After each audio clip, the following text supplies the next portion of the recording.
Let, sagutin mo. Hindi tayo sagutin.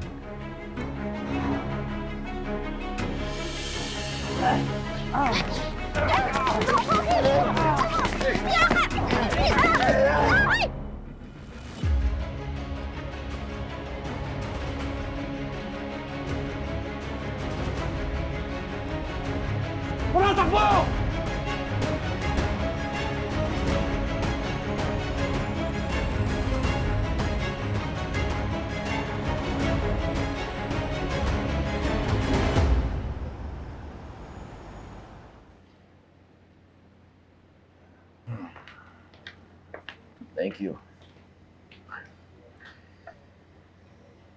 Nabigay ko na yung testimony ko kanina sa kanila. Nabigay ko na yung listahan ng items tsaka yung worth ng mga nanakaw sa atin. Sige po. Magbibigay na rin kami ni Ate Lilet ng testimony. Nga pala, ba't pala kayo nandun? Kasi nag-usap kami ni Ate Lilet na magkakape kami around the area tapos biglang ganun yung nangyari. Well, masyadong delikado yung nangyari kanina. Buti na lang walang masama nangyari sa inyo. Kaso, malaking problema pa rin yung bag ko eh. Nandun lahat ng pambayad sana namin sa mga wedding suppliers. Gosh, talaga yung dala mong pambayad? Yun yung request nung supplier ng bulaklak eh. Para daw mabayaran nila kagad yung mga suppliers tsaka ibang decorations. Sana talaga mahuli na yung mga hold-upper. Para mabalik sa atin yung pera at mga gamit natin. Pero nagsisimula na rin naman daw yung police hot pursuit dun sa mga hold-upper eh. Mahuhuli din yung mga yun. Sana ba?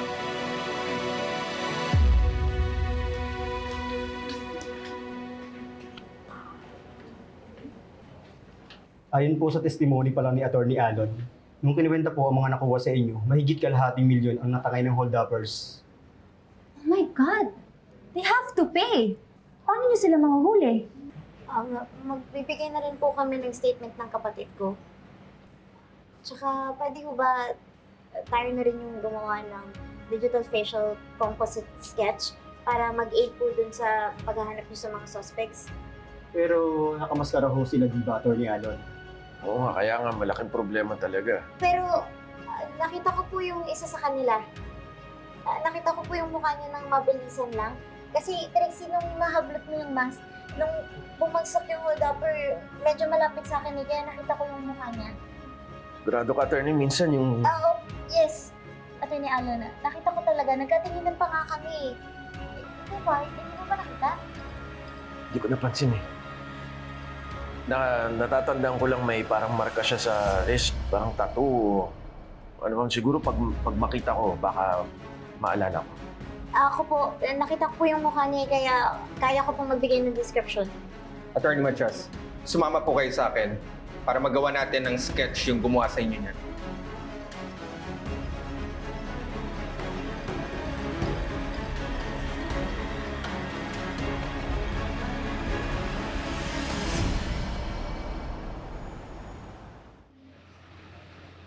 Importante, wala namang masyadong nasaktan sa atin. Mas importante pa rin ang buhay kaysa sa pera.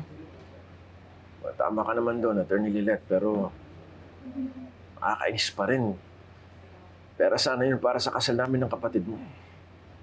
Kakahanap ka rin ng paraan. Ang importante, matutuloy pa rin yung kasal dahil ligtas tayo.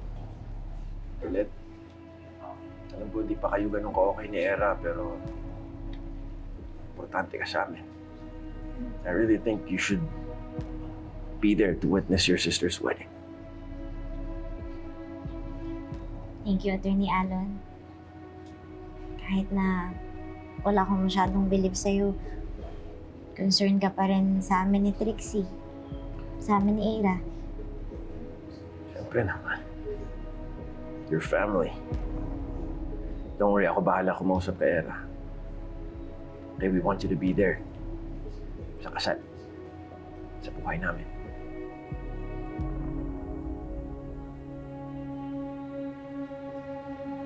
Ito na po yung digital facial composite sketch ayon sa testimonya nyo, Attorney Matias.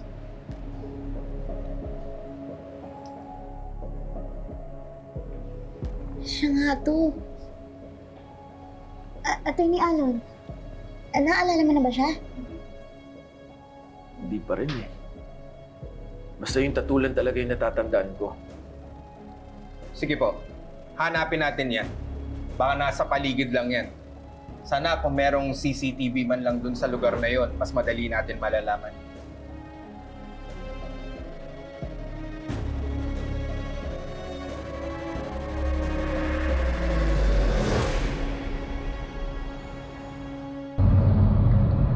Sabihan mo na ba si Tinang mo?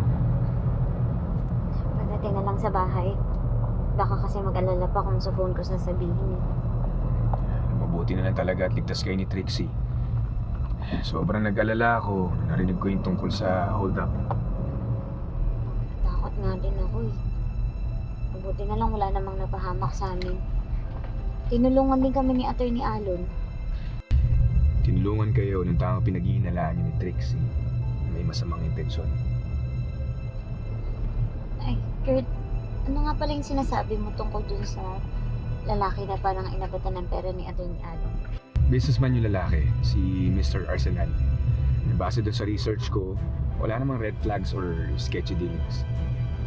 Eh, kung ganun, baka nga talagang may binayaran lang siya. Something na business related. Kaya may dala siyang ganung kalaking pera. Well, sana nga business venture lang talaga yung nakita natin noon kay Attorney Allen at Mr. Arsenal. Na maging successful siya. Kasi sa laking perang nanakaw sa kanya, sana naman mabawi kahit pa tayo.